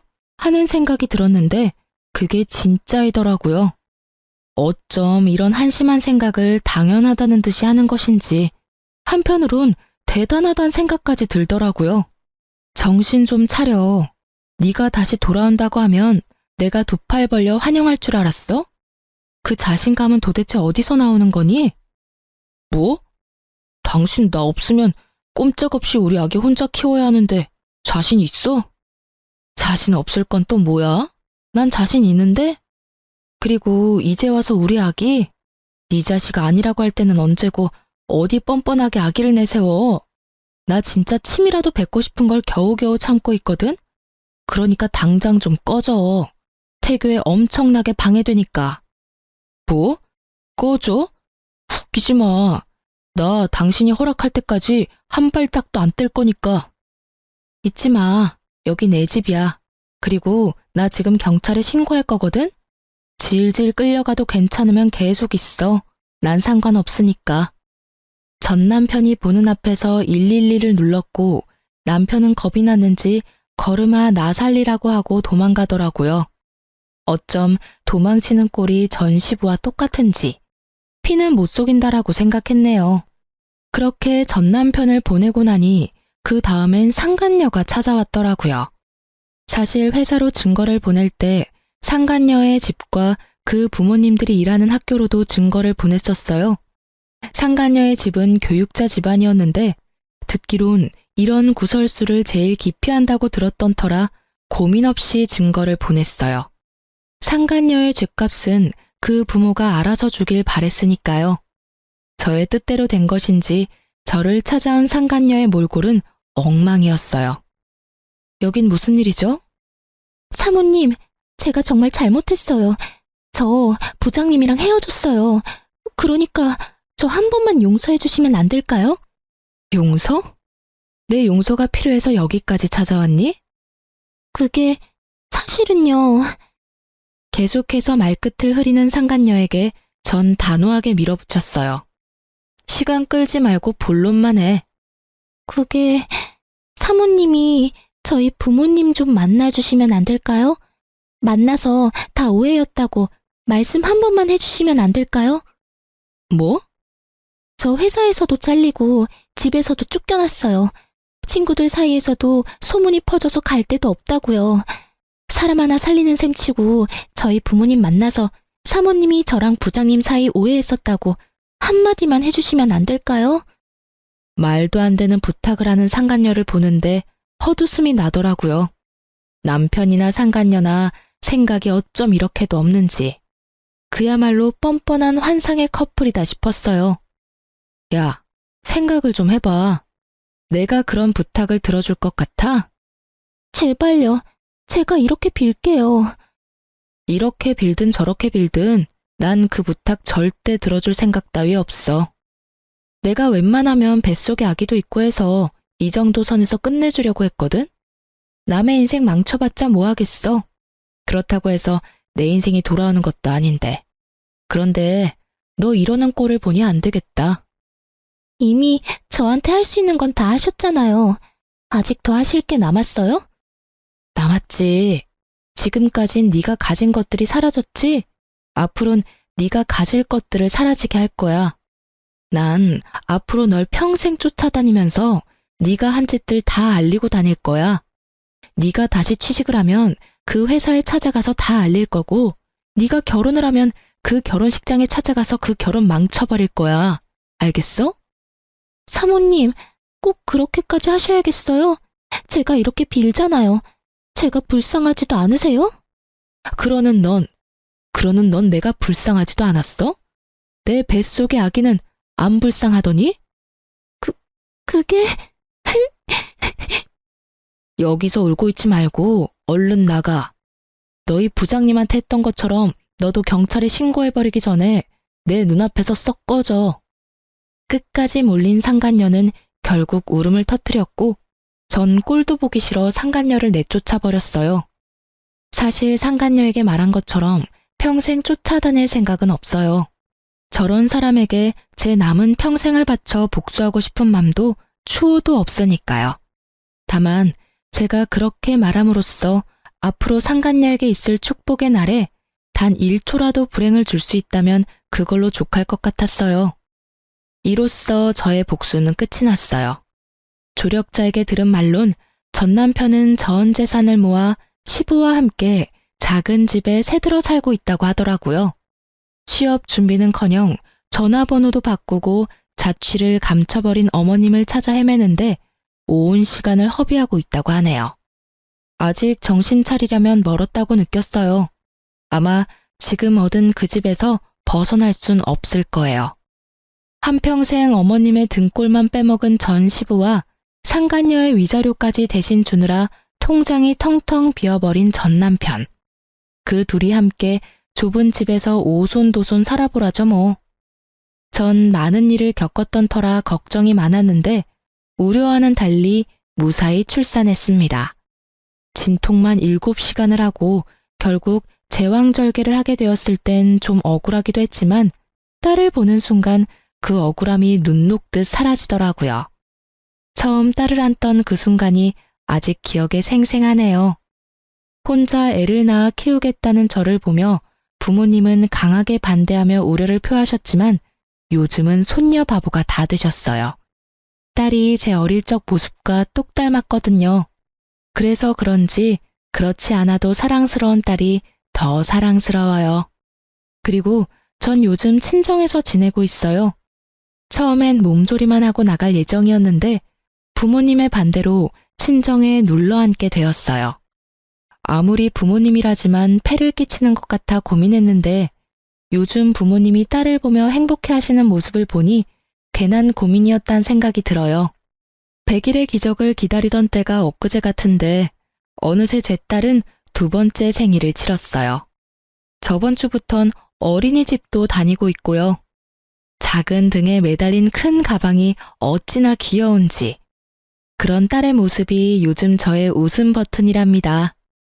이제 저도 다시 세상에 나가보려고 해요.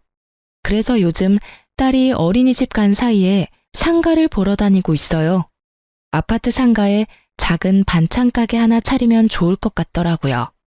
다른 건 몰라도 10년이 넘도록 시부의 까다로운 입맛을 맞춰 요리하다 보니 음식 하나는 기가 막히게 잘 만들거든요. 이혼할 당시 그런 생각을 많이 했던 것 같아요. 나 혼자 잘할 수 있을까? 혹시라도 딸이 날 원망하면 어떡하지? 이런 생각이요. 아직까진 딸의 생각은 알 수 없지만 다른 한 가지는 분명하게 말할 수 있어요. 전 혼자 잘해왔고 앞으로도 잘할 자신이 있어요. 생각지 못한 일이 생겨나 힘이 들 때도 있겠지만 그조차도 잘 이겨낼 자신이 차고도 넘쳐요. 이렇게 요즘 전 행복하답니다. 자존감이 바닥을 기던 예전보다 지금이 훨씬 더 행복해요. 앞으로도 더 행복할 거고요. 이로써 길었던 제 사연은 끝이 났네요. 저의 긴 하소연과 같은 사연 들어주셔서 감사합니다.